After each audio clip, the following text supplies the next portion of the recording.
Good afternoon. I would like to welcome members to the second part of today's meeting, including all our newly elected members, this time taking place in the Council chamber. Since we are to conduct important business, I have asked my chaplain to come and say a brief prayer before we commence the meeting.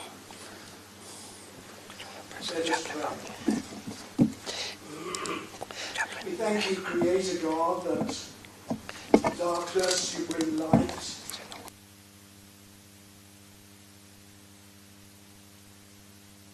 We ask that your Spirit of truth would guide this meeting in an atmosphere of harmony and respect, that its business would be conducted well for the benefit of our city and at all times pleasing to you.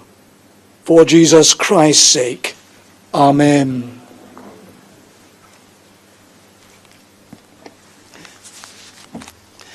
Thank you, Councillor. Thank you, Reverend Bob Mason. Members, please be seated. Mr. Mason, I will fully understand if you need to leave this meeting for any other business, but you are very welcome to stay.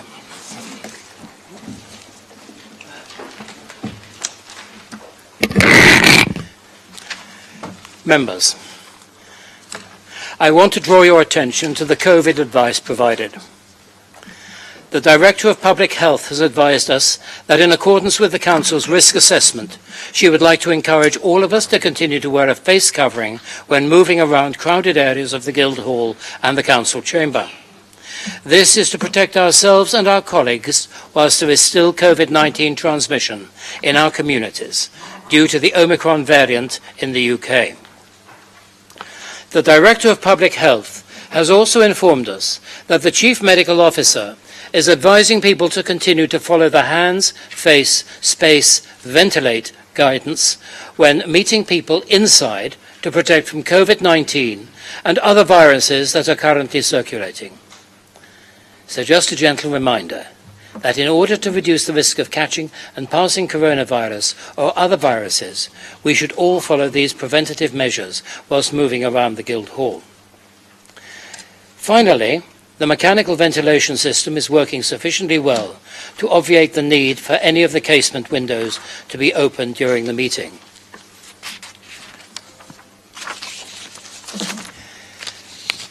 Filming of Council proceedings. With regard to those attending to make deputations, the Council webcast will not show them speaking, but we will hear their words.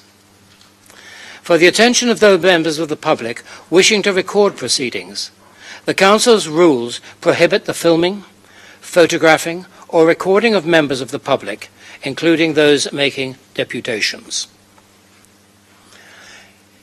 Evacuation procedures. If the continuous fire alarm sounds, please evacuate the room and public gallery by the stairwells. Do not attempt to use the lifts. Please assemble in front of the Queen Victoria statue in the Guildhall Square. So far as microphones are concerned, for the benefit of new members, those wishing to speak simply press the talk button on the unit in front of you, and I will activate your microphone when I call you to speak. I will also turn off your microphone, and I hope I do not have to do it whilst you are speaking. We now come to the agenda. Agenda item 3, declarations of interest. Members, if you have any disclosable pecuniary interest to declare in the items on the agenda before us, can you please indicate?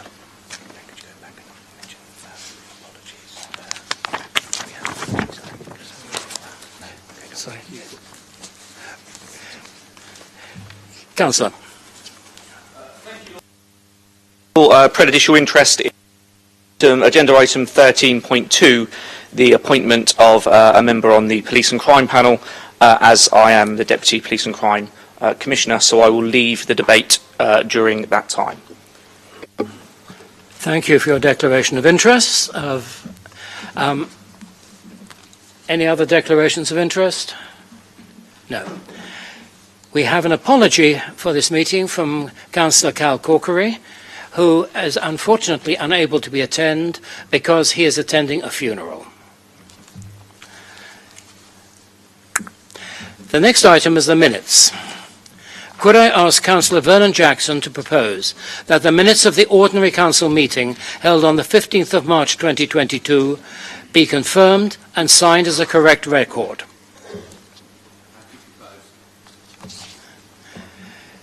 Does Councillor Bosher second that proposal? Happy to second, Lord Mayor. Are the minutes then agreed, members? Thank you. The next item is communications and apologies. Congratulations to Councillor George Madrick and Councillor Brian Madrick for becoming the leader and deputy leader, respectively, of the newly formed Portsmouth Independence Party on the Council. Also, congratulations to Councillor Corkery and Councillor Gerarda for becoming the leader and deputy leader, respectively, of the Labour Group. Okay. Yes, I am also asked to remind you of the circulated seating plan which has been agreed in consultation with the group leaders. We now move on.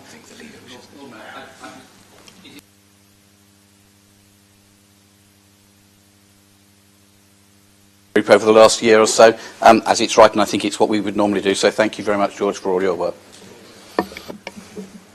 Can I have a seconder for that? Thank you, Councillor Bosher. I think there would be no objections to that. If there are, I'll deal with them afterwards. I think this can be said as being carried by acclaim. Thank you. Right. There is one deputation for this annual meeting. Details have been circulated on the green sheet. Can I now ask the Right Honourable Penny Mordaunt MP to make your deputation on item 16? You have 6 minutes and the bell will sound when there is 1 minute to go, and again at the end of your time. Thank you. Thank you, Lord Mayor and councillors. This is only the second deputation I've made to the council in all the years I have worked for this city. I don't do these things lightly, and only when I have exhausted all other possibilities. I hope you will agree that I work constructively with councillors of every political hue, and I've chosen to make this deputation post-local elections to remove the politics and to hope that every councillor in this chamber hears my concerns and acts on them. My deputation touches on aspects of the motion tabled today which I support, but the points I want to make are much broader. And are concerned with the biggest barrier to the continued regeneration of our city, the capacity of the council's planning department. We have had huge opportunities in the coming months and years to improve the quality of life and opportunity for our citizens, major developments at several sites across Portsmouth, opportunities to build much needed homes, to resolve transport challenges, levelling up funding for the north of Portsmouth and the restoration of key heritage assets. The quality and ability of planning will be fundamental to our success or otherwise. I recognise the challenges this department has had to deal with in recent years, COVID and nitrates being just two. But even allowing for that, we are in a dire situation. We've had major backlogs and a poor service to the public for some time. Efforts made by me and others to ensure the St James's site could have a master plan and a neighbourhood plan have been squandered, with key documents lost and with the council failing to respond to Home England's consultation. Portsmouth is 2 years adrift from its timetable on the local plan, the most basic and vital tool to ensure decent development and legal clout. There has been a failure to grip and shape housing numbers. It's very clear what the council needs to do here and what the process with the planning inspectorate is. Yet excuses are made as to the lack of progress and engagement. We're told we don't have a local plan, we aren't sure of the process, we're confused to the policy, or we have to wait for new legislation. And are you really asking that we are going to wait until 2024 before you ask for housing numbers to be revised down? These bogus excuses have been trotted out over the last 12 months to residents and, most disappointingly, in inaccurate information in consultation with the public on proposed development, giving the public a false impression of the legitimate choices they have in shaping their community. After much pushing, the Council has developed an HMOs policy, which is ineffective because it does not also possess the tools to enact it, as pointed out by Councillor Weems. Whilst we've spent money on flood mitigation measures with huge success over recent years, the Council has allowed development which is clearly creating flooding issues elsewhere, buildings but also schemes such as astroturfing playing fields. And when a key Council service has to close its door to the public just to catch up with its in-tray, something is seriously wrong. These are the basics, but to do well, we need planning to do more than the basics. We need some creativity and drive to tackle the tough stuff. How do we bring derelict buildings back into use, left to rot by their owners? How do we harness the efforts of the fantastic Neighbourhood Planning Forum at Milton and set up more around the city? I brought in planning aid to provide training which led to Milton's formation.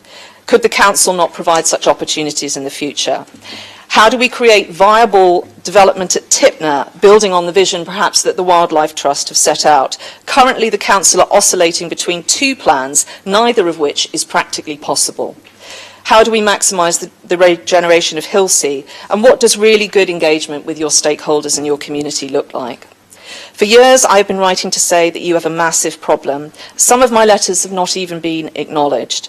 Some action to change culture and build capacity has been taken. That's very welcome. But I'm here to tell you it's not enough. Better or a bit less dire should not get in the way of excellent, and our citizens deserve nothing less.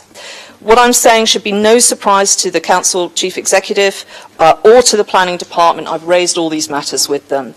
Nor is it a reflection on individual officers in that department, who I'm sure have done their best, and I thank them for it. But unless this is recognised and gripped as an issue, Portsmouth won't reach its full potential.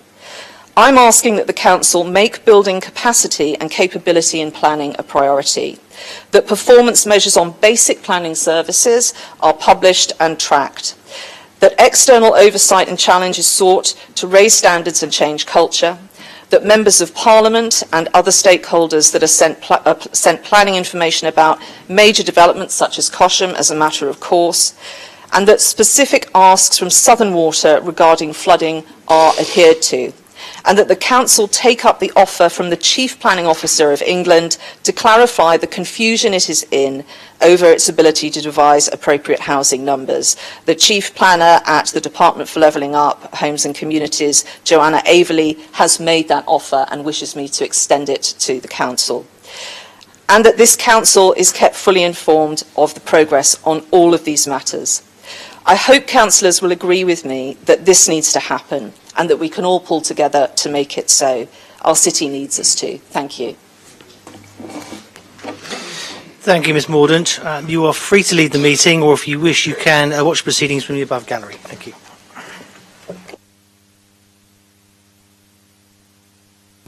That brings us to the end of deputations for this meeting. We come to item 7 on your agenda.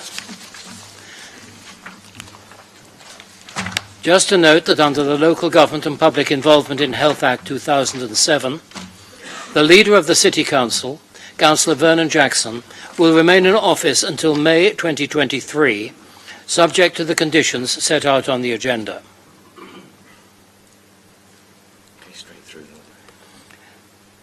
We then move to item 8, Cabinet Appointments. Members, under the previously mentioned Act, the Council leader is empowered to determine the councillors on the Cabinet and to assign portfolios and portfolio remits and to select one of the appointed members to the position of Deputy Leader. I now call upon the Leader of the Council to give details of his Cabinet arrangements. Leader. Thank you, Lord Mayor. I think Mr Agland has sheets to pass round to everybody, and I'd be happy if he does so, just to confirm that Councillor Susie Horton remains as Deputy Leader of the Council.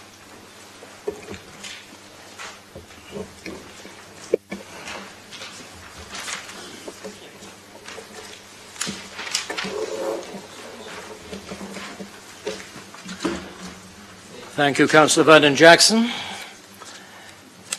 The information on Cabinet positions as provided by the Leader, together with details of the opposition spokespersons as provided by the other group leaders, is being circulated to the members, along with details of the membership of the Health and Wellbeing Board, which is also in the gift of the Leader.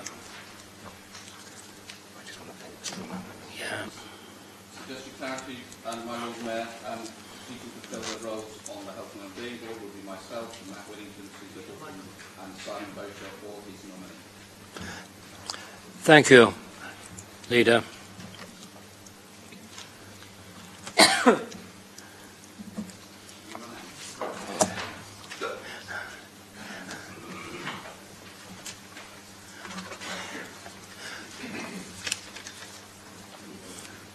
I'm just waiting for them all to be handed out, so that we do not proceed without people having the correct information in front of them.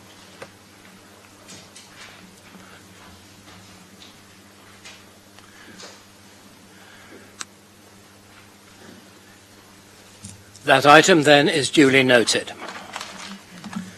Items 9 to 14, in accordance with normal practice, I propose to take agenda items 9 to 14 together, namely proportional representation on committees, of which the details were previously circulated, and panels, and the appointment of members and standing deputies, chairs and vice chairs, and other appointments. Is it agreed that we can take these items together? Thank you. Thank you, Councillor Madden. Under which standing order?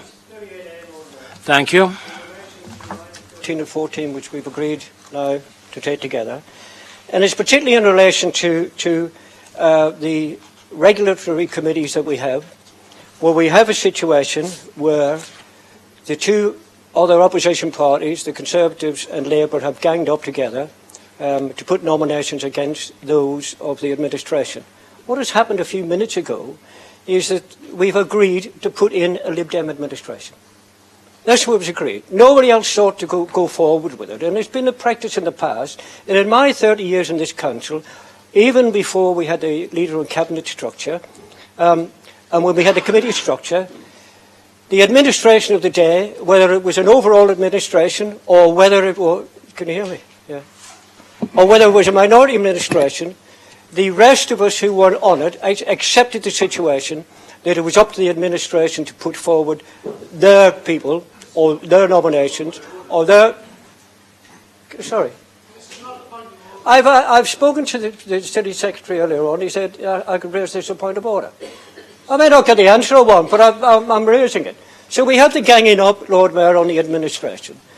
Now, the precedent has always been, as I said, that the administration's nominees go forward on the regulatory committees and usually on the outside bodies, not necessarily on the scrutiny panels, but the administrations of whatever colour they've been have allowed other councillors from other parties to sit in it.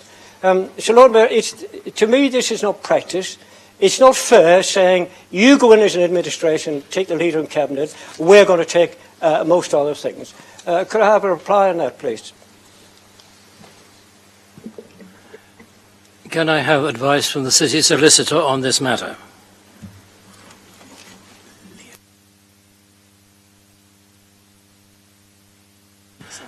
Right.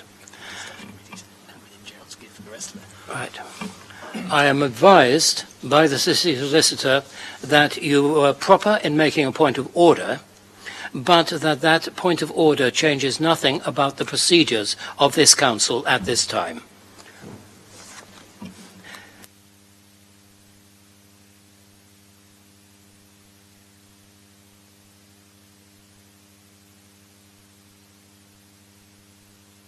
Councillor Heaney, if this is a point of order under 39A.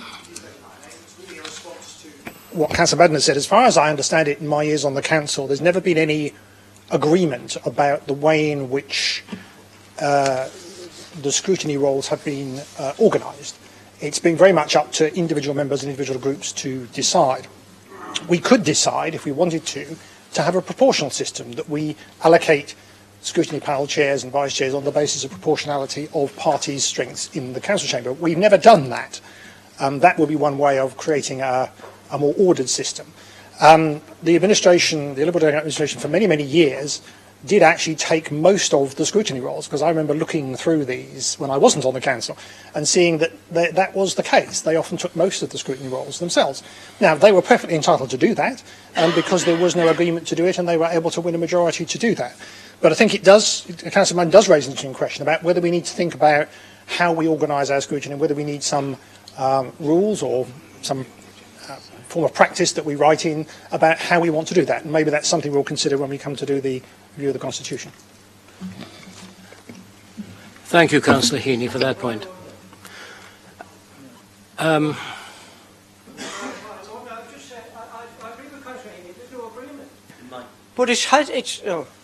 good now. But that's what's happened in the past, and that's what I'm pointing out. Yeah, there's no agreement, and perhaps we need to enter some form of agreement. I wasn't interested, I didn't say anything about scrutiny panels. They're regulatory panels which actually sort of stem from the cabinet downwards, and therefore I was just arguing that it should be just nominations from the administration of the day. Thank you very much, Councillor Madden. Councillor Bosher, then Councillor Vernon Jackson. I think I'd say one thing to Councillor Madden, if I may, and that is Constitution Working Party, if you're actually unhappy with it. But rather than direct your ire at the opposition groups in this, you really ought to direct your ire at your leader. Because certainly Councillor Fielding and Councillor Corkery, and indeed Councillor Madgwick, all took the opportunity to get in touch, and I spoke to them about committee positions. Your leader never bothered. I don't know when it came down to the Labour group or not, but he only phoned me twice. The first time was to complain about a notice of motion that we actually have on the annual meeting, perfectly in order, and the second time was late on Sunday evening about the Deputy Lord Mayor. So please don't direct your ire at the opposition groups, Councillor Madden. Have a look at the middle of the front row, because that's where your problem actually is. There's nothing in standing orders that stops alternative candidates being put forward for the regulatory committee. If that was the case, there wouldn't be any other candidates forward for those committees. If you want to change something, do it through the Constitution Working Party. May I remind you of Standing Order 37A. When you are speaking, you speak to the chair, not to another member. You were addressing Councillor Madden, as far as I could see. And I would remind members of Standing Order 37A, that when you are speaking, you address the chair. Councillor Vernon Jackson, followed by Councillor Atkins. Mayor, and through you, just to help Councillor Heaney, since we've been back in administration, we've always made sure that all the scrutiny panels have had opposition chairs. We've never sought to take any of them. The issue here is about the regulatory ones, about the working of the council, where things are decided. So the two things are very different. I know the Labour group will want to say, oh, it's just about scrutiny. It's not. This is about taking the levers of power away from the administration. In a coalition with the Conservatives.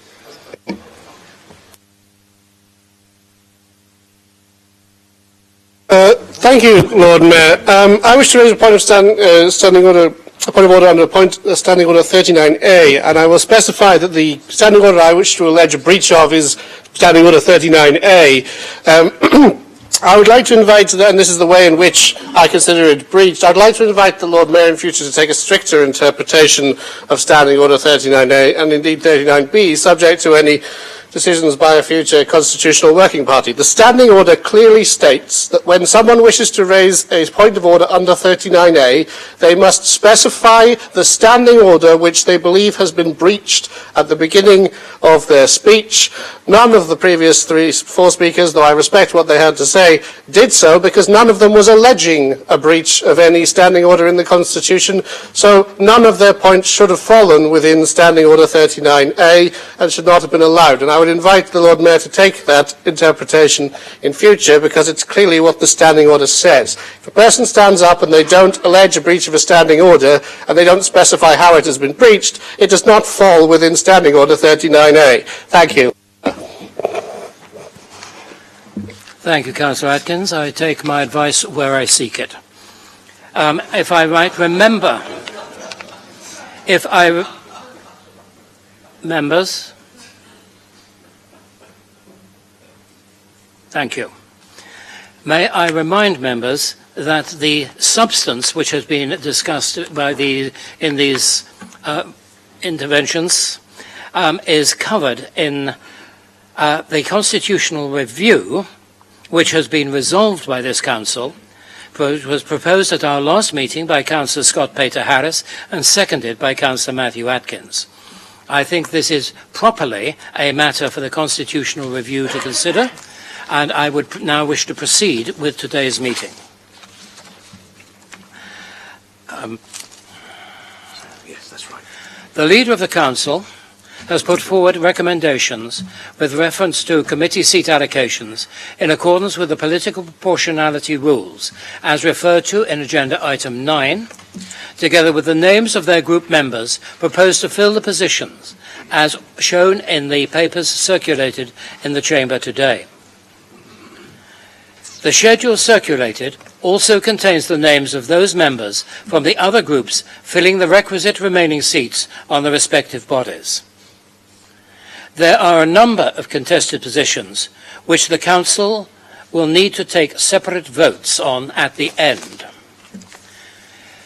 Could I ask the Leader to so propose, followed by Councillor Boscher as the seconder, in order to adopt the overall political balance and allocation of seats schedule circulated, and if that is approved, to agree the membership of the committees and panels, including standing deputies, chairs and vice-chairs of committees and panels, and other appointments detailed at agenda items 13 and 14, also circulated at the meeting, based thereon. The outcome of the contested positions will be incorporated at the end. Councillor. Happy to propose. Thank you. Councillor Boscher. Through you, can I just clarify something? We have a contested committee in Economic Development, Culture and Leisure and Scrutiny panel, where we have 3 Liberal Democrat members put forward. Is that correct? Should it be 2, and therefore they're looking for an extra seat? In which case the proportionality isn't quite right, if you see what I'm saying. I have no difficulty seconding it in principle, but obviously there is an anomaly there. I'd just like clarified.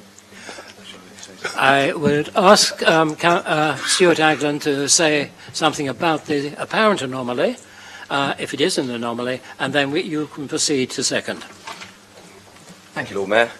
Just to confirm, first of all, obviously as that's a contested position, whilst you're seconding it, it's still subject to a discrete vote as part of the process, so you're not adopting it when you move it.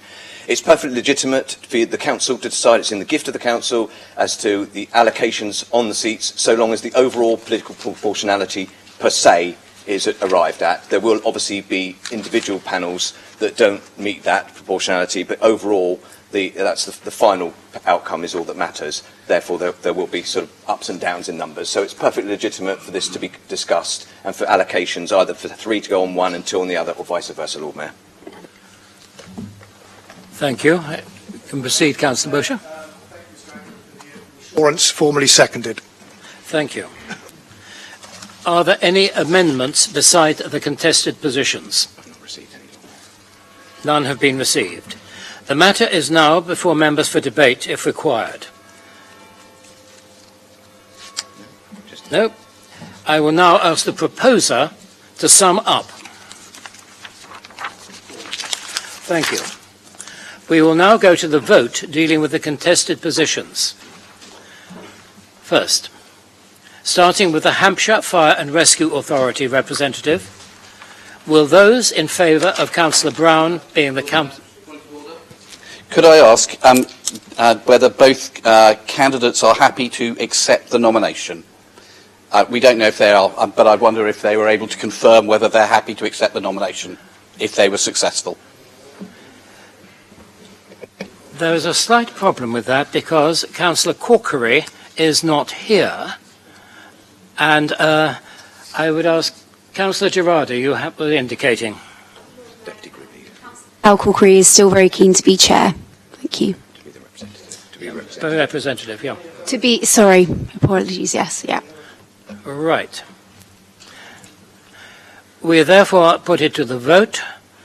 Lord Mayor, can I have a recorded vote, please? Can the requisite numbers of members stand to ask for a recorded vote?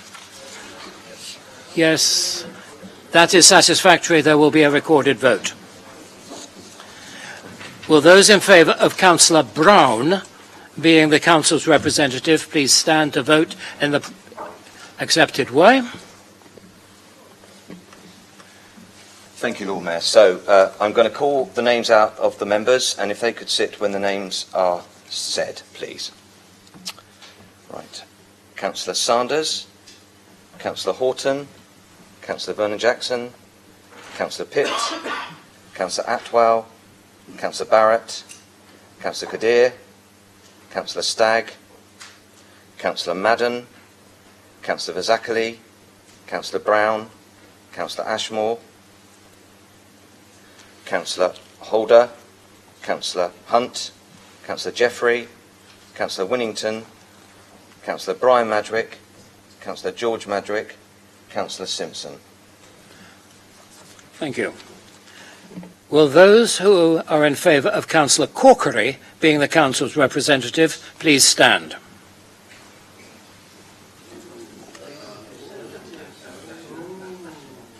Councillor Shah, Councillor Shah, Councillor... Members, can we have order in the chamber, please? Just to remind members, when their name's called, if they're happy to sit down, that's great, thank you. Councillor Shah, Councillor Mellor, Councillor Adeniran, Councillor Heaney, Councillor Smythe, Councillor Gerarda, Councillor Coles, Councillor Fielding, Councillor Symes, Councillor Smith, Councillor Lee Mason, Councillor Bosher, Councillor Brent, Councillor Peter Harris, Councillor Norton, Councillor Weems, Councillor Robert New, Councillor Atkins, Councillor Gemma New, Councillor Gosling and Councillor Swan. I'm not sure if there's any abstentions, Lord Mayor. Lord Mayor. Your Lord Mayor's abstention. We'll just total that out for you, Lord Mayor.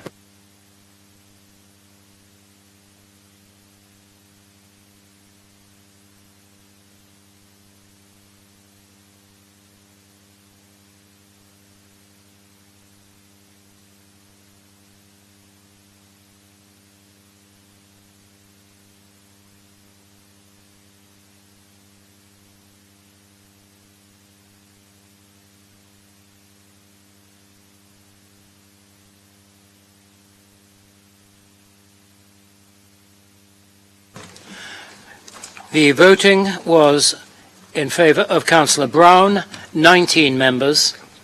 In favour of Councillor Corkery, 21 members. There was one abstention. I therefore wish to inform you that the position on the Hampshire Fire and Rescue Authority therefore goes to Councillor Corkery. The next position, thank you, is the Licensing Committee, where we have Councillor Peter Harris and Councillor George Madwick as committee chair. Lord Mayor, point of order, and then I'm going to ask the but can I ask, I think there's been some confusion here. Can I check, is this a scrutiny committee or not? It's a regulatory body. Yeah. The Licensing Committee is a regulatory committee. Thank you, my Lord. I know there's some... People in the Labour group who said they're just interested in the scrutiny, I just think it's important that we know this is not a scrutiny committee.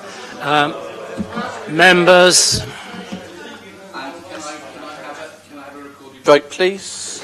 those in favour of Susie, recorded Susie. vote, please stand. That is sufficient. We now come to a recorded vote.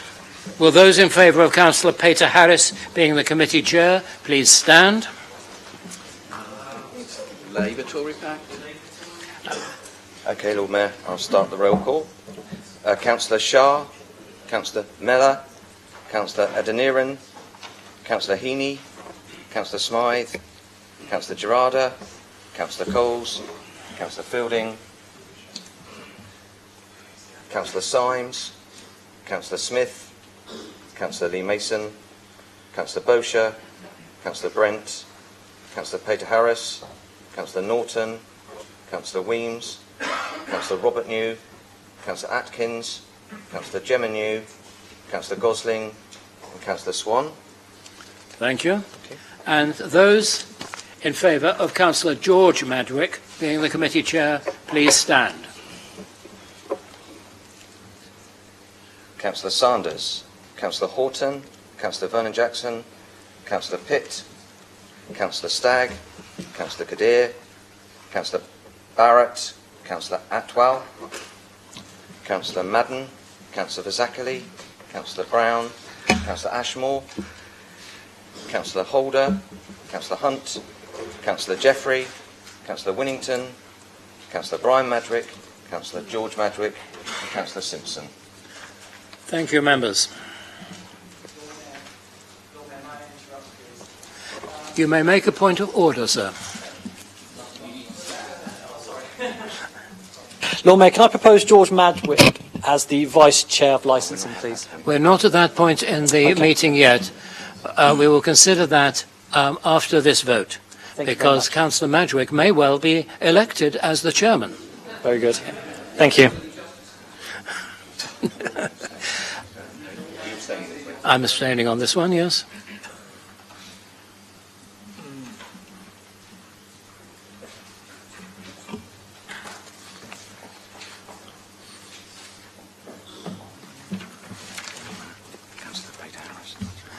They voted in favour of Councillor Peter Harris, 21 members.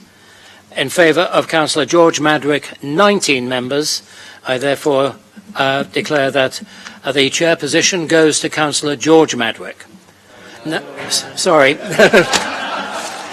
I knew I'd get it wrong. I knew it goes to Councillor Peter Harris. My apologies, Councillor Peter Harris.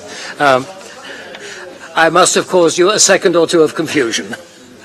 I think Councillor Simpson now wants to No, we've got a stake there. Yeah, that's what Councillor Simpson's going to Yeah, I know. Hang on. I understand that the Councillor wishes to propose a nomination for the Vice Chair of the committee, and I call upon Councillor Simpson. Thank you. Thank you, Lord Mayor.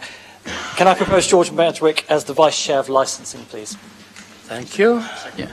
Is that seconded by any person? I'm quite happy to second that as the Chair of Licensing. Thank you. It's seconded by Councillor Peter Harris.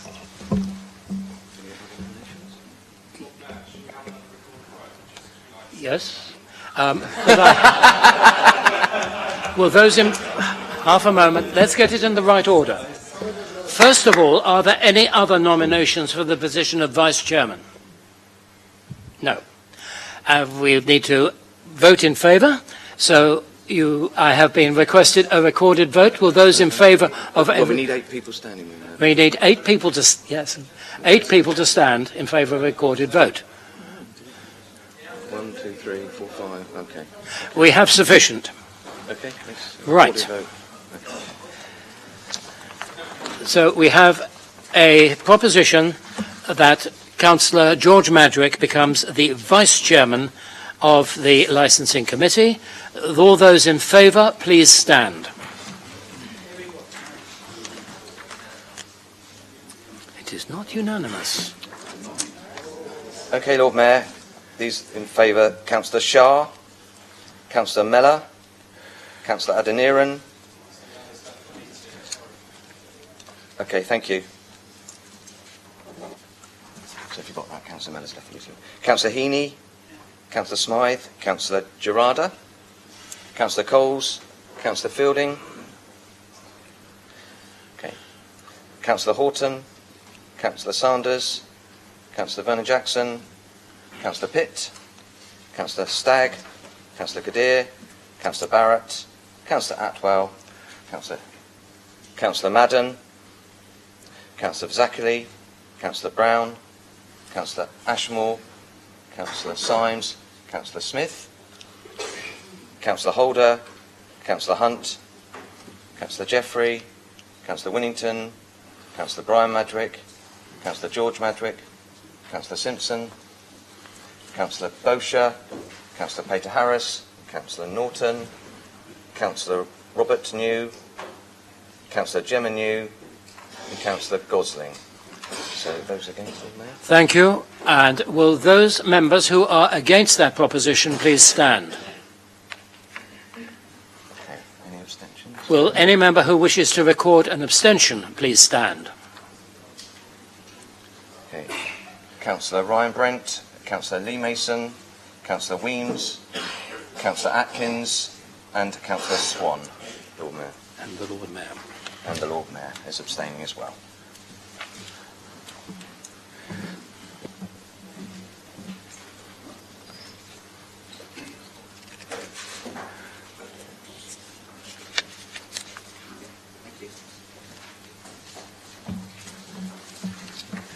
Thank you.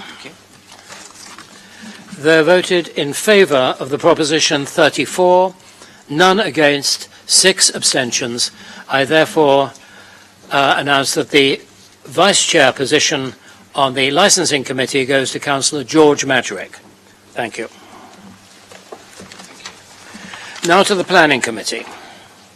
I have 2 nominations for the Planning Committee, Councillor Atwell and Councillor Smythe. Will those members in favour... 8 people for a recorded vote. Yes, there's enough. Okay. Please. Will those in favour of Councillor Atwell being the committee's chair please stand?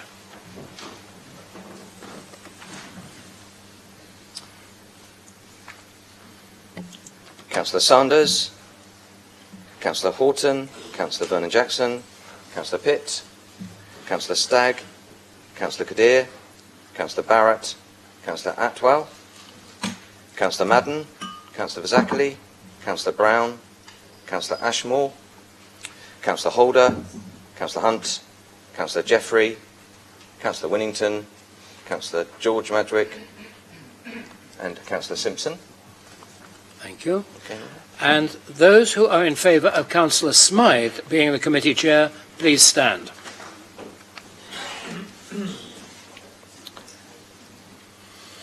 Councillor Shah, Councillor Adeniran, Councillor Heaney, Councillor Smythe, Councillor Gerarda, Councillor Coles, Councillor Fielding, Councillor Brian Madrick, Councillor Symes, Councillor Smith, Councillor Lee Mason, Councillor Ryan Brent, Councillor Bosher, Councillor Peter Harris, Councillor Norton, Councillor Weems, Councillor Robert New, Councillor Atkins, Councillor Gemma New, Councillor Gosling, and Councillor Swan.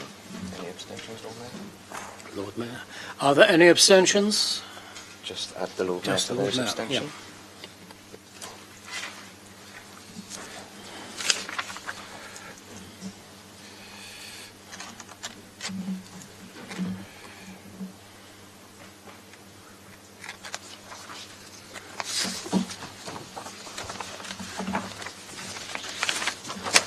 Bang goes my 1 o'clock meeting, my 1 o'clock lunch.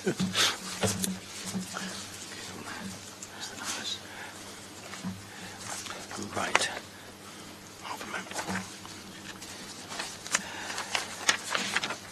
There voted in favour of Councillor Atwell, 18 people, and in favour of Councillor Smythe, 21 members. I therefore declare that Councillor Smythe is elected to be the chairman of the Planning Committee. We now move on to the Governance and Audit and Standards Committee, where again I have a point of order from Councillor Fielding, I believe. We don't have a vice chair for Planning Committee, and I was going to nominate Chris Atwell as vice chair. Apologies. Right. Through you, Lord Mayor. Through the Lord Mayor, I have had it proposed that we should at this time elect a Vice Chairman for the Planning Committee, and Councillor Atwell has been proposed. Do I have a seconder? Councillor Smythe. Well, I assume members would like a recorded vote on this. Is Councillor Atwell happy with the position?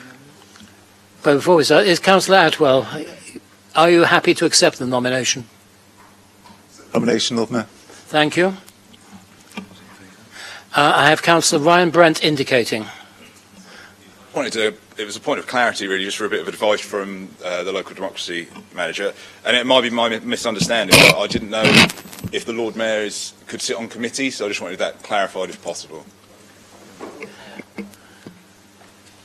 Thank you, Lord Mayor. The standing orders make it clear that the Lord Mayor cannot be a chair or a vice chair of a committee, or, of course, sit on any capacity in an executive role.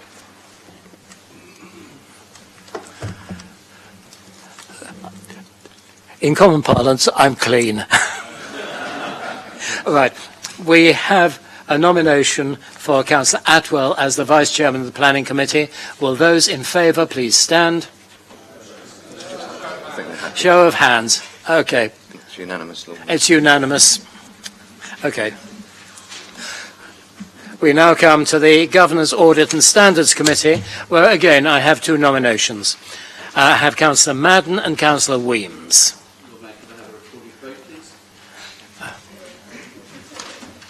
1, 2, 3, 4, 5. Yep, they're enough. Okay, we have a recorded vote. Will those who are in favour of Councillor Madden being the committee chair please stand?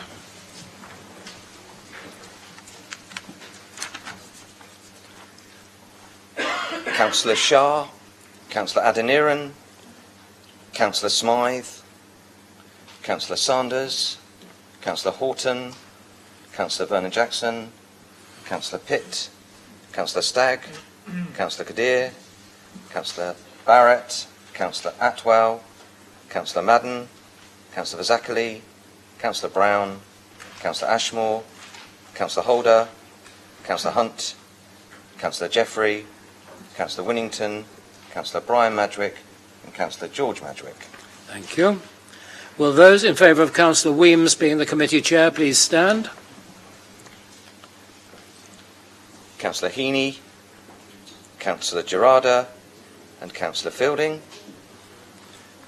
Councillor Simpson, Councillor Symes, Councillor Smith, Councillor Lee Mason, Councillor Brent, Councillor Bosher, Councillor Peter Harris, Councillor Norton, Councillor Weems, Councillor Robert New, Councillor Atkins, Councillor Gemma New, Councillor Gosling, and Councillor Swan.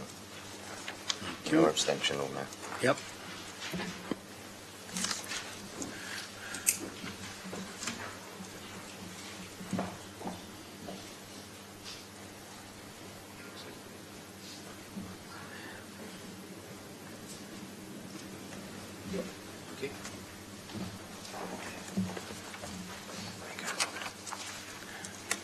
There voted 21 members in favour of Councillor Leo Madden and 17 members in favour of Councillor Weems. I therefore declare that the chair position goes to Councillor Madden. Thank you.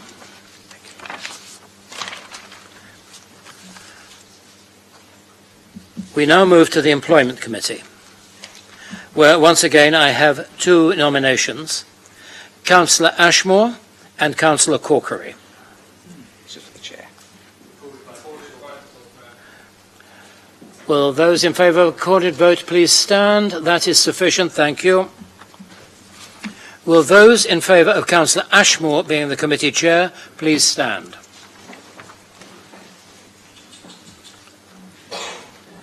Councillor Sanders, Councillor Horton, Councillor Vernon-Jackson, Councillor Pitt, Councillor Stagg, Councillor Kadir, Councillor Barrett, Councillor Atwell, Councillor Madden, Councillor Vazacali, Councillor Brown, Councillor Ashmore, Councillor Holder, Councillor Hunt, Councillor Jeffrey, Councillor Winnington, Councillor Brian Madrick, Councillor George Madrick, Councillor Simpson. Thank you. Those in favour of Councillor Corkery, please stand.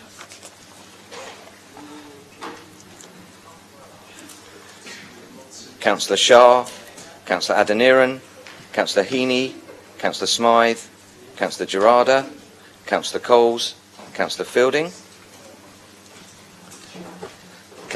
Councillor Smith, Councillor Symes, and Councillor Lee Mason, Councillor Brent, Councillor Bosher, Councillor Peter Harris, Councillor Norton, Councillor Weems, Councillor Robert New, Councillor Atkins, Councillor Gemma New, Councillor Gosling, and Councillor Swan. And your abstention on that, please.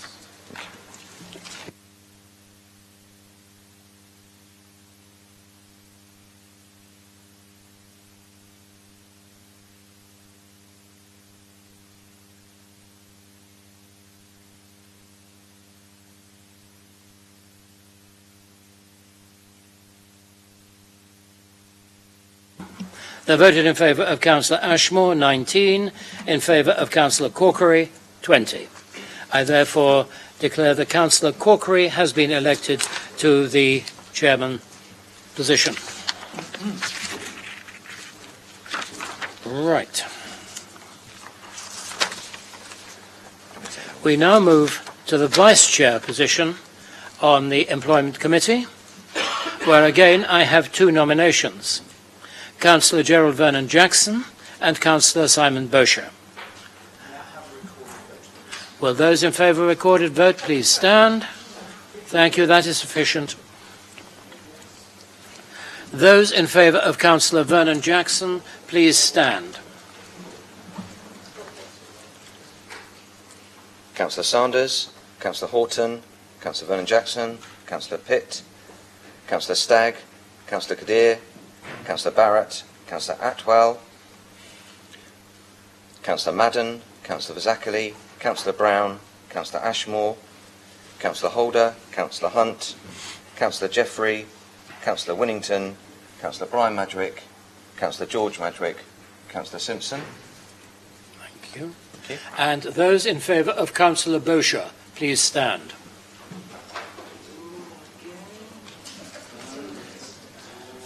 Councillor Shah, Councillor Mellor, Councillor Adeniran, Councillor Heaney, Councillor Smythe, Councillor Gerarda, Councillor Coles, Councillor Fielding,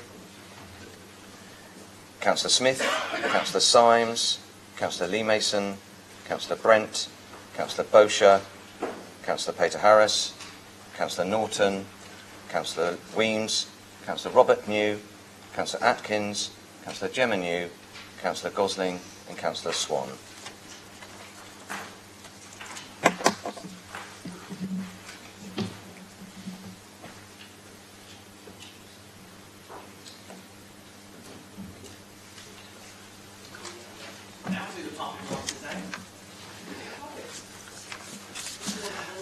Councillor Madrick, members,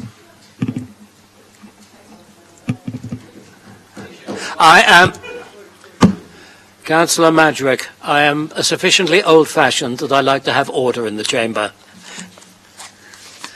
They voted in favour of Councillor Gerald Vernon Jackson, 19 members.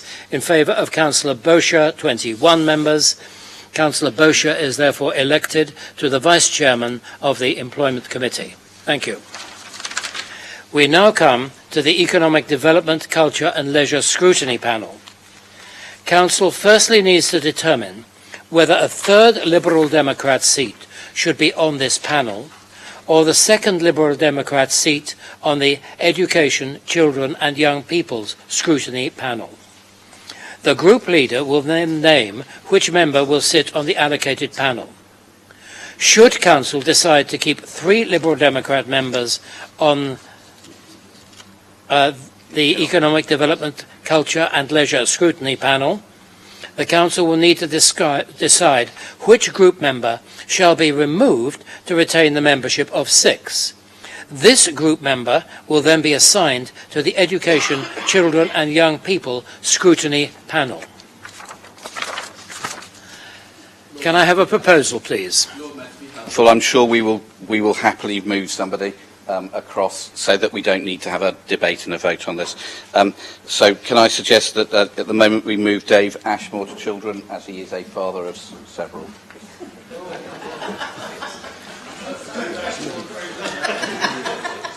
to accept that. I don't think we need to get that If accepted. that's the will of the Chamber, then that does away with this particular Right. vote. Thank you very much, Councillor Vernon-Jackson, for making sure the meeting proceeds at some pace. Now to the chairing of this panel. We have two people who have been proposed for the chair of this panel, Councillor Fielding and Councillor George Madwick. Will those in favour of Councillor Fielding please show? Sorry, can I ask for a recorded vote, please? Okay, it will be a recorded vote. Thank you. Right. Those in favour of Councillor Fielding being the chair of this panel, please stand. Councillor Shah, Councillor Mellor, Councillor Adeniran, Councillor Heaney, Councillor Smythe and Councillor Gerarda, Councillor Coles, Councillor Fielding, Councillor Smith, Councillor Symes and Councillor Lee Mason, Councillor Brent, Councillor Bosher, Councillor Peter Harris, Councillor Norton, Councillor Weems, Councillor Robert New, Councillor Atkins, Councillor Gemma New, Councillor Gosling, and Councillor Swan. Right. Thank you. And those in favour of Councillor George Madwick being the chair of this panel, please stand. Councillor Sanders, Councillor Horton, Councillor Vernon-Jackson, Councillor Pitt, Councillor Stagg, Councillor Kadir, Councillor Barrett, Councillor Atwell, Councillor Madden, Councillor Vasakali, Councillor Brown, Councillor Ashmore, Councillor Holder, Councillor Hunt, Councillor Jeffrey, Councillor Winnington, Councillor Brian Madwick, Councillor George Madwick, Councillor Simpson. Right, thank you.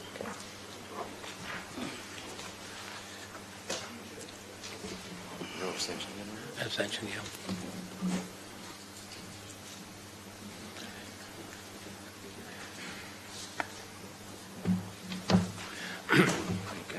Sorry.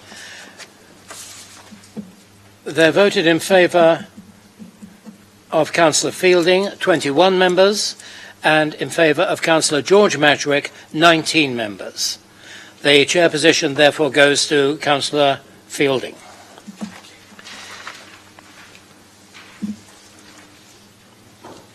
Now the Traffic, Environment and Community Safety Scrutiny Panel.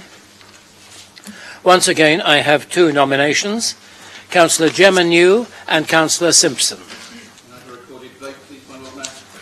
Will those in favour of a recorded vote, please? Yes, there's sufficient.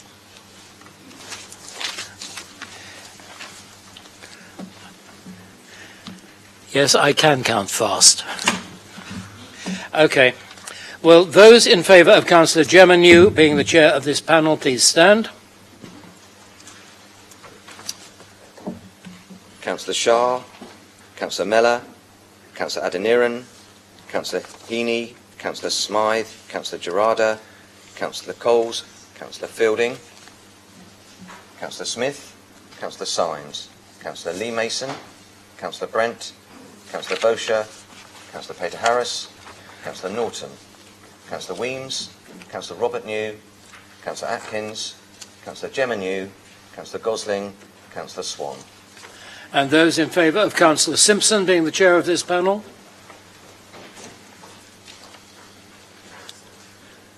Councillor Sanders, Councillor Horton, Councillor Vernon-Jackson, Councillor Pitt, Councillor Stagg, Councillor Kadir, Councillor Barrett, Councillor Atwell, Councillor Madden, Councillor Vasakali, Councillor Brown, Councillor Ashmore, Councillor Holder, Councillor Hunt, Councillor Jeffrey, Councillor Winnington, Councillor Brian Madwick, Councillor George Madwick, and Councillor Simpson. Thank you, members. And no abstention on that.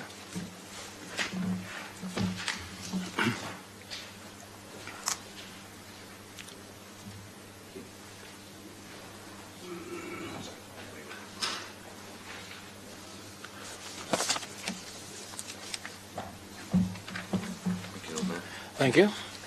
The voted in favour of Councillor Germanu, 21 members, and in favour of Councillor Simpson, 19 members. I therefore declare that the chair position goes to Councillor Germanu. Having determined the contested positions, we will now vote on the leader's proposal as circulated, incorporating the outcome of the contested positions' votes.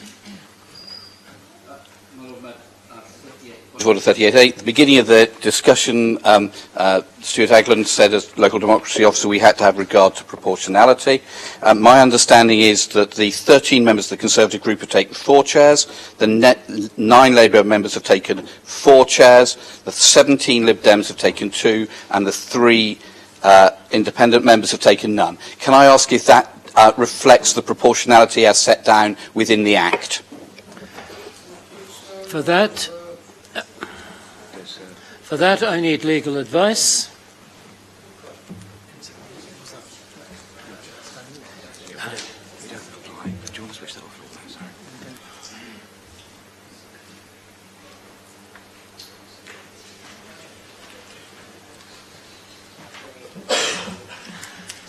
Having taken advice on this, Councillor Vernon-Jackson, I am advised that we do not apply proportionality to chair positions, just to memberships. So, having clarified that matter, will those in favour of the leader's proposal as circulated with the outcome of the contested position votes, please indicate. Are there any against? That is unanimous.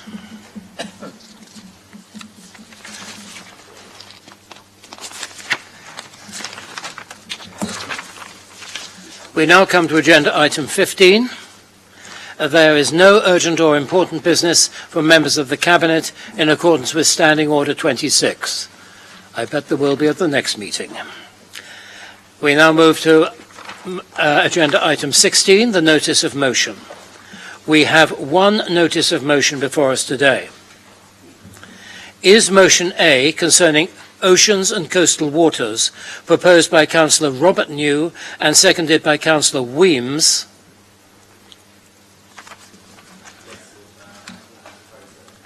Thank you. Councillor Weems, are you seconding this? Yes, I second and I reserve my right to speak. Thank you. I now call upon the proposer, Councillor Robert New, to present and to speak to his motion.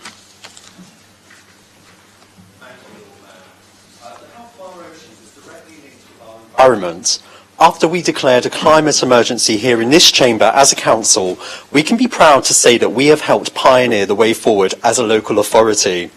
We can be proud of how we put these issues at the core of our policy making and council decisions.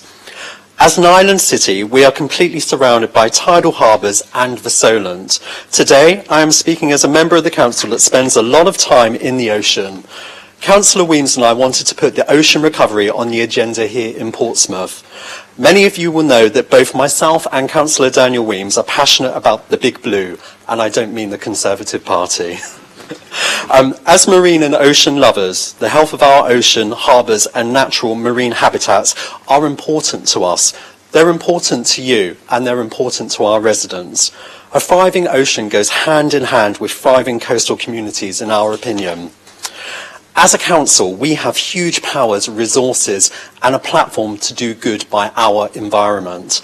Whether that is directly, as other councils like Adair and Plymouth are doing, or working with brilliant partners like the Hampshire and Isle of Wight Conservation Trust, the Ocean Conservation Trust, or through academic bodies like Portsmouth University and their acclaimed Marine Sciences departments, there's a lot that we can do to support our aims. Portsmouth also has a working fishery, and a thriving ocean is good for everyone. It is good for fishermen, it is good for surfers, it is good for windsurfers, it is good for swimmers, through to local people and everyone in between. As we come out of the pandemic and look towards a brighter future for our city and the waters that surround us, there is the possibility of also helping with low-tech solutions such as oyster seeding through to seagrass meadow planting and rewilding. These are natural water cleansing and carbon capture solutions. Happily, we've already seen such work start here. They're already starting to take root. But there's much more to be done. We're calling on government to appoint a dedicated coastal communities minister too. We've seen the power of good that this can bring to our city. The Coastal Communities Fund has helped regenerate parts of Portsmouth, such as the Hot Walls, with the fantastic Arches Regeneration Project, which in turn makes the city a more vibrant place for those who live here, creatives who create here, and ultimately for tourists and a booming tourism sector. We've seen our ambitions for Portsmouth Port starting to be realised on a larger scale, and I thank everyone involved in that, from Mike Sellers and his team at the port, through to the council leader and all the colleagues and MPs like Penny Mordaunt in Westminster, who've worked to secure the funding together with the council for the new expansions at the port. Lord Mayor, one of the main objectives of this motion and of the Ocean Conservation Trust is ocean literacy. Through the education portfolio, we'd love to see engagement and a programme of ocean literacy for schools and colleges such as Highbury and Portsmouth, and perhaps even the creation of events too. I'm sure most of you will agree that with fewer swimming pools in our city, it's more important to teach children about the ocean, a healthy ocean, and also about learning to swim. At present, not everyone has the opportunity or means to access and enjoy the ocean. Even within Portsmouth, there are people of all ages who have never experienced the joy of our ocean. It is estimated that 1 in 3 children cannot swim for various reasons. As an island city, that feels very wrong. While the reasons for this may be varied, ocean literacy may help children and parents find the confidence to embrace the ocean as children and families in coastal communities across the ages have done. In this fast-paced modern world, it can only be a good thing. And the ocean has the power to improve well-being, to disconnect us from our fast-paced lives, our smartphones, and being bombarded with information and being accessible to everyone 24/7. As politicians, we know that that is true. With the mental health crisis and more stresses and strains on existing mental health services, alternatives such as ocean therapy and cold water therapy exist and are enjoyed by more and more people, including members in this chamber who I know can speak first-hand to this. But of course, no one wants to swim in dirty waters or waters polluted by greedy water companies.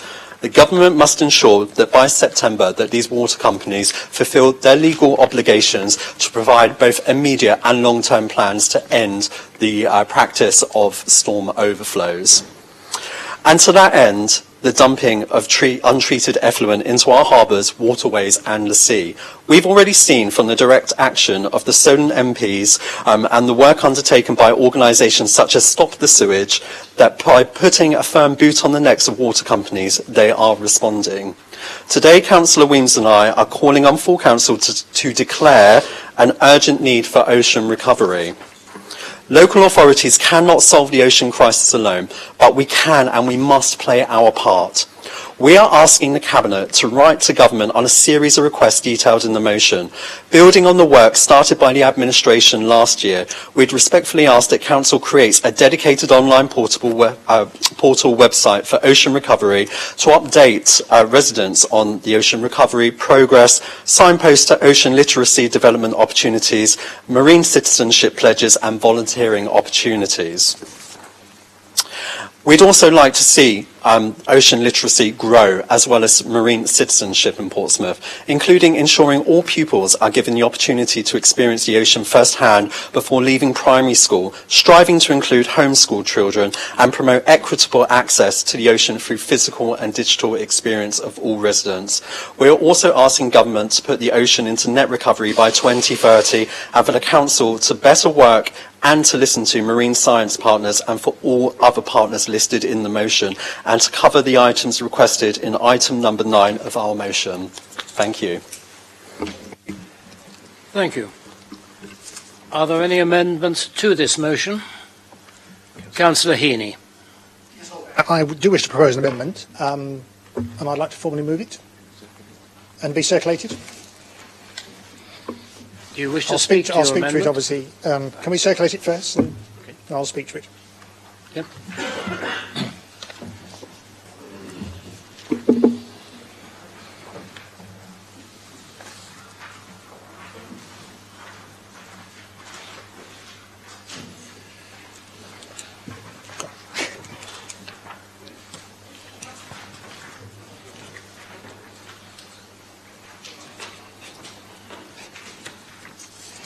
for the avoidance of doubt, the whole paper is not my amendment. It's the little bit at the end.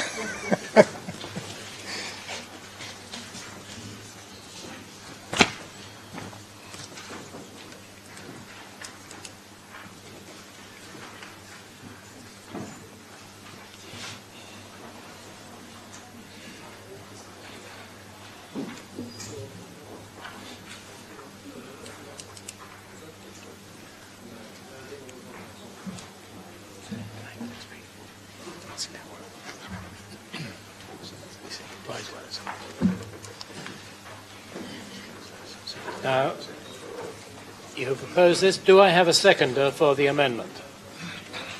Seconded, with the right Thank to you. reserve my right to speak. So, Councillor Heaney, will you please speak to your amendment? Thank you, Lord Mayor. Just to avoid any doubt, the only amendment is to add a little 6 at the very end of the motion. Before I do that, I just wanted to say something about how I came to realise just how serious the problem in our oceans are. I regularly go to Farlington Marshes and I walk up the harbour, and you look across this sea and it's very pristine and lovely, and occasionally you do see rubbish and stuff on the shoreline. What shocked me was that about 2 years ago I took some walks around the harbour, going up to the Eastern Road Bridge and then going to Farlington Marshes, and on that lower path, after some storms, there were a whole lot of seaweed that had been thrown up onto the path below. Gradually over the weeks, as the seaweed dried and decayed, I noticed that there were hundreds and hundreds and hundreds of pieces of plastic within the seaweed that were now going across the... And I decided to just, to pick up some of this stuff, to see what it was. This is a fraction of what I picked up a couple of years ago. I'm going to just hand it round to members to have a look, just to get a sense of this was what was in the sea and was caught up in the seaweed and was then thrown up onto the pathway. But this plastic material is actually in our seas, and I have to say it shocked me to see just how much there was. Hundreds of small pieces of plastic, nurdles, bits of plastic toys, broken plastic that began to become decayed and eroded because of the time it had been in the sea. And some of this stuff has probably been in there for an awful long time. So in many ways I was very pleased to see this motion come forward. I noticed that there was reference, obviously, to the issue of sewage outfall, but I was a bit surprised there wasn't something more specific in it, because the motion is very general. It's a model motion, which is fine. A number of local authorities have passed it and added things, and I just think it's important that we add something about the issue of sewage and stormwater discharge, because this has obviously been a very important issue. It has really angered people, and it also poses a real threat, I think, to our broader health. I don't want to rehearse the arguments about what has gone on. The water companies' record, particularly Southern Water, is appalling. We know what that is. The times they've been to court, the times they've been fined, we know they have a terrible record. So I don't think we can rely on their goodwill to do this. We must keep the pressure up on them. And when the Environment Bill was being debated back a while ago, the government was reluctant to put pressure on the water companies. They were quite keen to try and persuade and cajole them, but they were talking about progressively reducing the impacts of sewage pollution from storm overflows. That didn't really give much guidance. And one of the criticisms, I think, is that we need more tougher measures and more targets. So hence, in the amendment that I put, I've said that we should ask government to place a duty on water companies engaged in sewage disposal to ensure untreated sewage is not discharged into inland and coastal waters, and provide targets and timelines to ensure the change is achieved. Now, if you wanted any more evidence about why this is necessary, I'm just going to quote from the last report that went to the Langston Harbour Board on 22nd of April. Between the last report in February until the 22nd of April, there were 111 notifications of consented stormwater discharges received from Southern Water during the period since that last meeting in February, representing approximately 145 hours of stormwater discharge. So this gives you some idea of the extent to which this is still a serious problem. Now, I don't think we've had huge amounts of rain and huge storms in these last months or so from February to March, but that's the sort of level of it. And I think this is why it's really important we do actually place before government more pressure on them to make sure that we deal with this problem not in 10, 15 years' time, but as soon as possible. And the water companies need to be forced into timelines and targets to make sure that we have oceans that we can both enjoy and which will nurture our planet for many, many, many years to come. Thank you.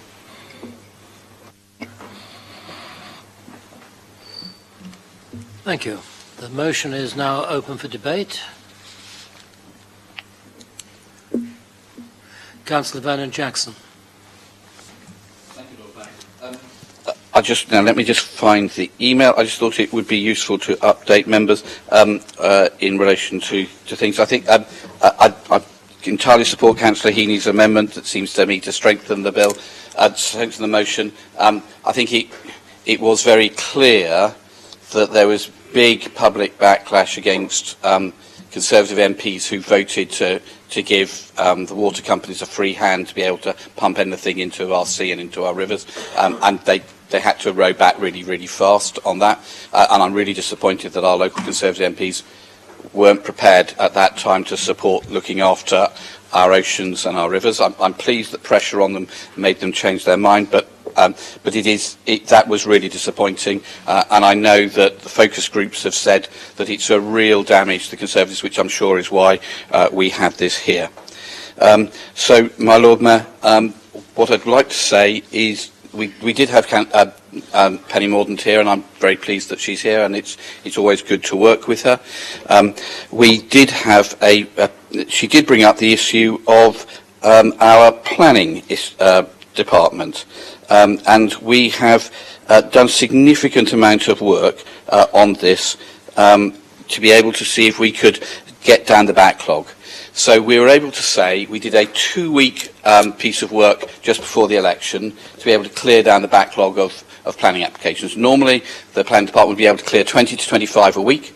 In that 2-week period, by just concentrating on clearing the backlog, they removed 253 planning applications from that backlog. So they gave planning decisions on 253 applications, and that's been really helpful. The other things that Penny mentioned was in terms of HMO policy and the housing targets. We have been advised that even though ministers have said the housing targets are not there, that actually the law is the exact opposite, that the housing targets remain, and that we need to distrust ministers because they don't normally tell the truth.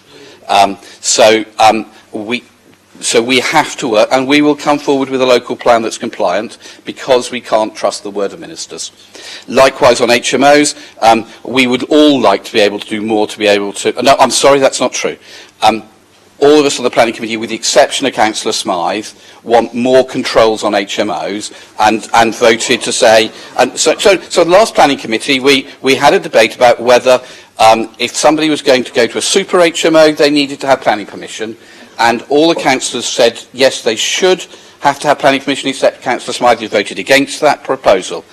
So what it would be, we had a useful briefing. Councillor Vernon Jackson, this does not appear to have very much to do with the motion which is actually before us. My Lord Mayor, I would very kindly remind you, you did not say the same to the MP for Portsmouth North, even though she didn't mention anything about this proposal in her deputation. I think it is only right the administration, even though, and people don't like us being in it, are able to respond to the points that are raised in the deputation on this issue. So, my Lord Mayor, if I could just conclude a few remarks from this, just to say that we will work to try to make sure that we address Penny's concerns about HMOs. But unfortunately, the power to be able to limit them rests in the hands of the members of Parliament of the ruling party, and therefore Penny Mordaunt has it in her power to be able to change HMO policy. We don't, but we leave that with Daniel and with Rob to be able to sort out Penny, to be able to make sure that she gives us the powers to be able to make this happen. Unfortunately, I think that they are powerless to do so, and that we will be left, unfortunately, with a very unsatisfactory Conservative policy of allowing HMOs almost everywhere. Thank you, my Lord Mayor. A point of order, Councillor Smythe. To ask people to go and listen to the record of that meeting. I have never been against HMO regulation, and indeed I've always been in favour of sticking to the regulations we have agreed, and I'm on record at doing that consistently. But what Councillor Vernon-Jackson said about me is simply not true, and one of the platforms of our policy that's gone to the electorate this year and probably contributed to us having more seats is to regulate HMOs more, and indeed to do other forms of regulation that give people a high standard of living. I just didn't recognise what he said at all. Thank you, Chair. Thank you for that correction, Councillor Smythe. Very happy to look at the transcript with Councillor Smythe. She did vote in favour of not saying to people they could have super HMOs without planning permission, and that's not right.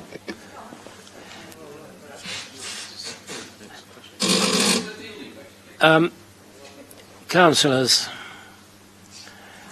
may we return to the matter in hand? I have Councillor Weems and Councillor Barrett who have indicated their wishing to speak on this matter. I will take them in that order. Councillor Weems and then Councillor Barrett. Thank you, Lord Mayor. I didn't think I'd actually get a chance to speak, but I just want to echo what Councillors Heaney and Councillor New said about the motion. Unfortunately, I can't echo what Councillor Vernon-Jackson said because he didn't talk about the motion at all. So, as everyone is aware in this room, there is currently a climate emergency in Portsmouth, but there's not one specifically for the ocean.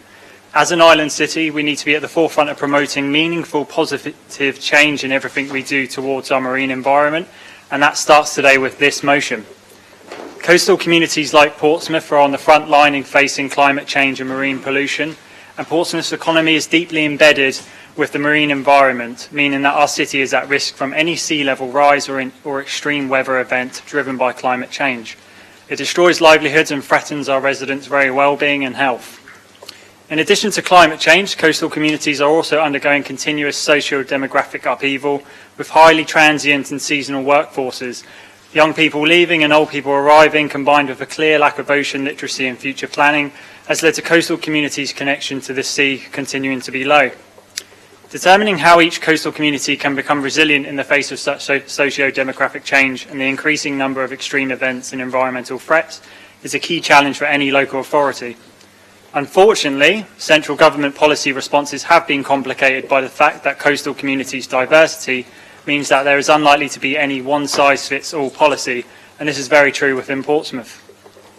In recent years, Portsmouth alone has seen more frequent problems like sea level rise, coastal flooding caused by winter storms, increased temperatures, higher levels of winter precipitation, coastal erosion and sediment reworking.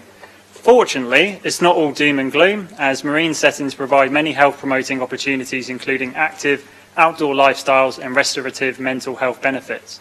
But we must be doing more at a local level to realise the benefits of the ocean, and that is why our group has brought the motion before the Council today.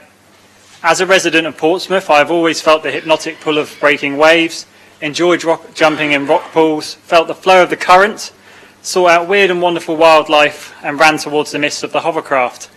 I've spent many summer evenings watching ships of all shapes and sizes enter the harbour, and I've always felt connected to the sea through my family's ties to the yacht industry and the Royal Navy. The ocean environment was forced on me from a young age, and I've never regretted this education. However, others who have grown up away from the coast, and even some in our city, seemingly feel unconnected to the sea. We as members may feel the real life-giving role of the ocean and its intimate relationship with humans, but it may not be common knowledge to some of our residents. As Dan Burgess of We Are Ocean aptly puts it, our vast blue distant ocean is choking on our disconnected, disposable culture of limitless consumption and wider ecological illiteracy. Species are dying out, industrial overfishing is destroying marine ecosystems, pollution in multiple forms is disrupting marine life, and acidification is rising.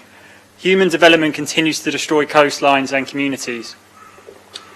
However, during the pandemic, this disconnect began to change as we started to rediscover our true relationship with the ocean and its extraordinary life-giving properties.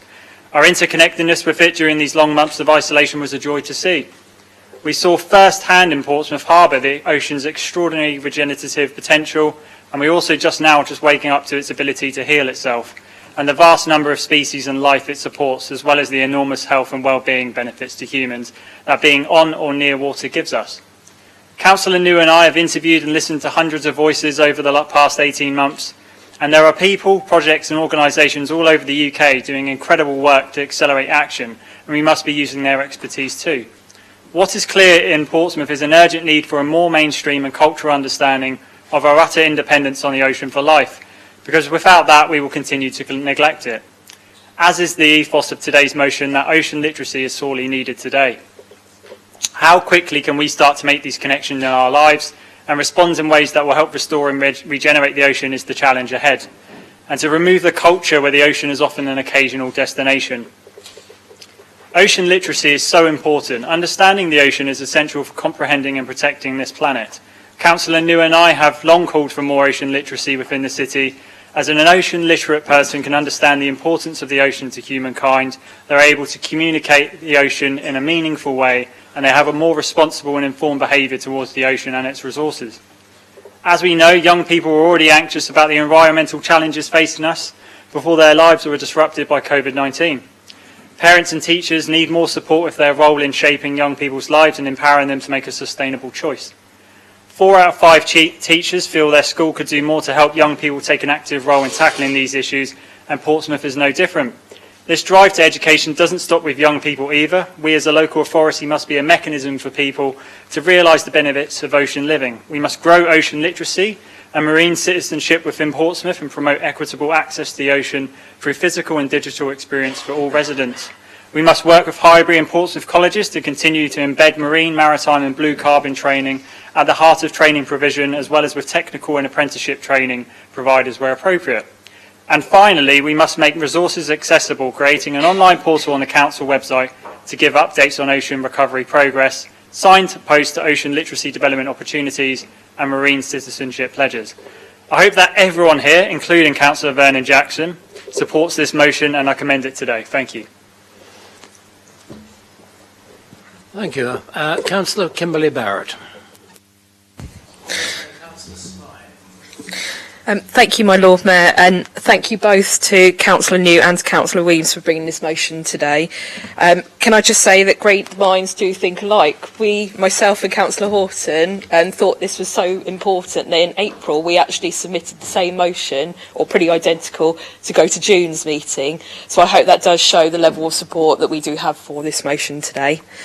A few months ago, myself and Councillor Ashmore stood in front of all of you asking to support our nature emergency motion, which I was so pleased that we did have the support from this council. However, and quite rightly, Councillor New at the time, you did point out that nature is it's not just land-based. We are an island city, as you pointed out. We're surrounded by water, and these sites around our city are extremely special. I think we're very unique as a city that we are surrounded by what we have. Langstone Harbour, as an example, not just an SSSI, but sections are also special protection areas, and it's also a Ramsar site. We need to protect the harbour and the ocean to the best of our ability, increase the biodiversity wherever possible, and reduce its carbon to net zero, and continue to clean up our oceans for all. This is why this motion is so important and why I'm so pleased it's here today. It talks about promoting closer working relationships between the council, marine organisations and partners. As Councillor New knows, because he's on some of these, we do significant work with people or organisations like the Lancaster Harbour Board, Hampshire and Isle of Wight Wildlife Trust, the University of Portsmouth, and I now know, obviously through my time being Cabinet Member, that there are other universities and organisations all around the world that feed into what we have going on in Portsmouth. Cross-party working with as many people on this issue is an absolute must. Myself and Councillor New had the privilege of being able to find out about the Seagrass project. Extremely important, what's going on in Langstone Harbour, and is exactly the kind of thing that we need to go forward. I also wanted to mention as well the many organisations around the city, in neighbouring cities as well, and across the country, who are doing all their own kind of work as well, whether it's looking at water treatment or testing, doing their beach cleans, but also holding us as their representatives to account wherever possible. There are also the projects such as the oyster beds and the rock pools that we have with the ongoing sea defence work, which I think are vitally important. It's also another reason why myself and Susie submitted our own motion on this as well. It was on behalf of the Stop the Sewage group, Stop the Sewage South Sea group, who've been doing a lot of vital work to highlight what's going on and raising awareness of the filth that unfortunately gets pumped not just into our harbour but into rivers and oceans across the country. We really do believe in education. I think it's really vitally important that you've brought this forward as well. It's something I'm quite happy to work with. I'm sure myself and Susie are very happy to sit down and talk to schools, talk to anybody who's interested. Because, as I've said before in this chamber, it's the kids. If the kids have a subject they're passionate about, they then go home and nag us as adults, and parents, grandparents, aunts, friends. It's them that, really push this forward. So more education, not just at a school level, but further education as well is vitally important. So I think that's great to hear. This does affect us all, so I'm happy personally to take the points in this motion, work with the Cabinet, work with all members in here, whether it's reaching out to other groups, as we said, promoting education across the board, and writing a letter to government, which I think is very important.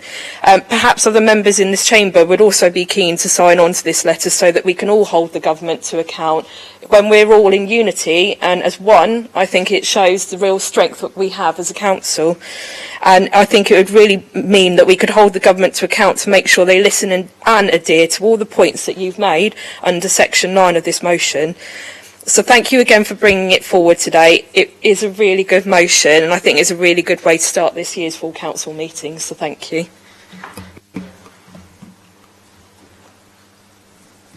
I have no... Councillor Smythe, you're indicating. Yes? I'm seconding this amendment to the motion, and I'd like to draw your attention back to the amendment. What we've heard is that everybody in this chamber seems to be in support of the overall motion, but we haven't had much response to the amendment. And I just want to say how important I think the amendment is to make sure that we focus locally on what is absolutely crucial for our city, for the economy around the beach, for people like me who swim regularly in the sea, for people who want to teach their children to swim in the sea in the absence of a pool at the moment in the south of the Portsmouth, and for all of those of us who love the beach and love being in the water.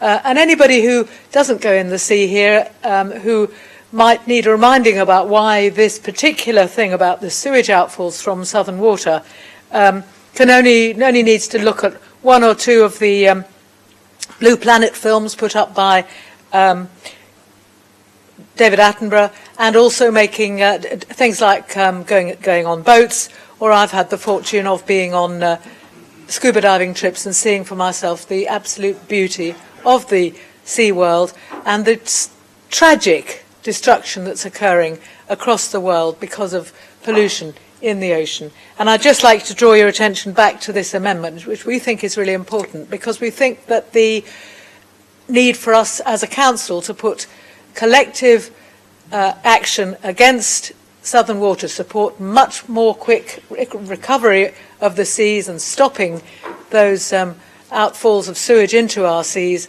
is something that we as a council will have to tackle unanimously with much more energy in the future year. And agreeing this amendment gives it a nice start as a campaign for this year, which we must all join to try and do our bit locally to improve the quality of seawater. Thank you.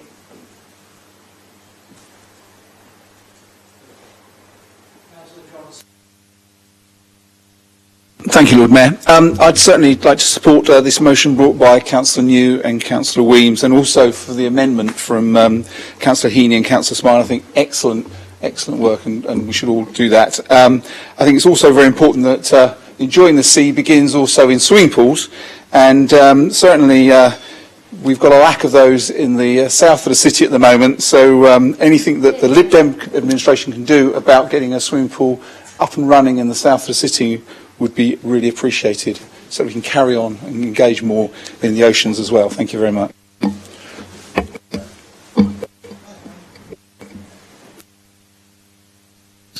There's no one else is indicating. I would ask the proposer to sum up, and first of all to state whether he agrees that the amendment could be subsumed, and if not, we will take 2 votes. Lord Mayor, we are happy to subsume the amendment, and thank you to Councillor Heaney and Smythe for bringing it forward. Thank you.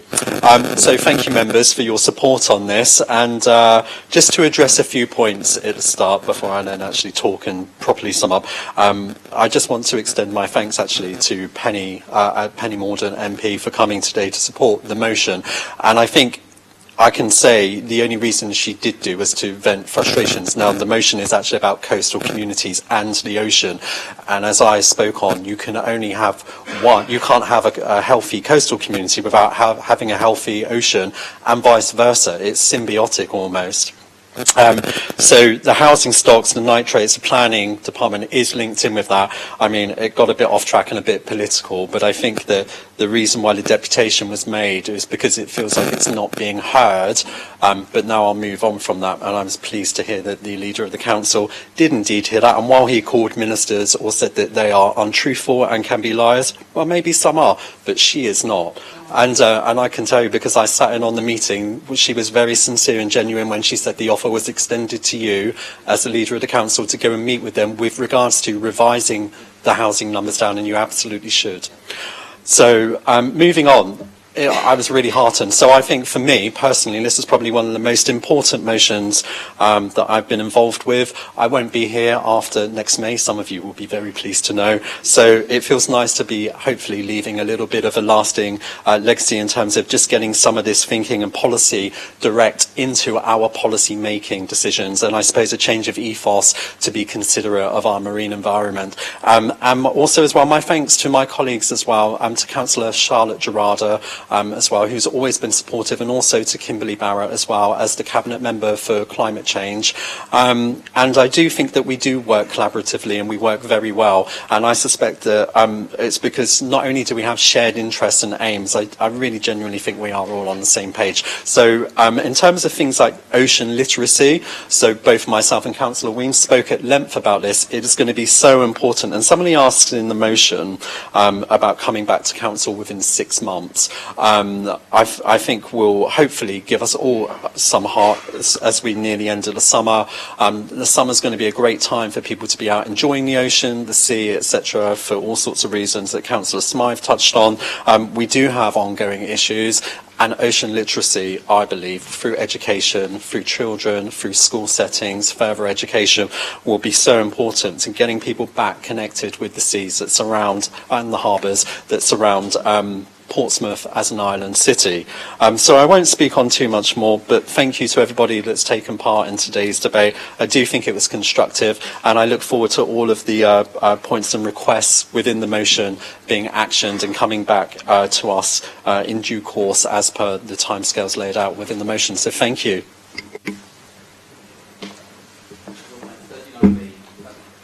I agree completely with Councillor New. I would not in any way think that Penny wouldn't tell the truth, and she is, unlike many ministers, so I would absolutely make sure that that is absolutely recorded, and it's always a pleasure to work with her. We don't always achieve what we want, but it's a pleasure to work with her. Thank you, members. You have heard that the original mover of the motion has accepted the amendment, which now becomes part of the substantive motion, and is the matter before you. So we need to take a vote on the motion. Will those people who are in favour of the motion as amended please show? There are clearly none to the contrary, and that is carried unanimously. We now come to item 17, which is dates for council meetings. Members, can I please request approval of the list of dates and times for council meetings for the next municipal year, and in principle agreement to the dates for the council meetings for 2023-24. A proposal from Councillor Vernon Jackson with Councillor Bosher as seconder has previously been circulated. Is that agreed? Thank you. Thank you, members. That concludes today's meeting. and thank you for the courtesy which you have shown to the Chair.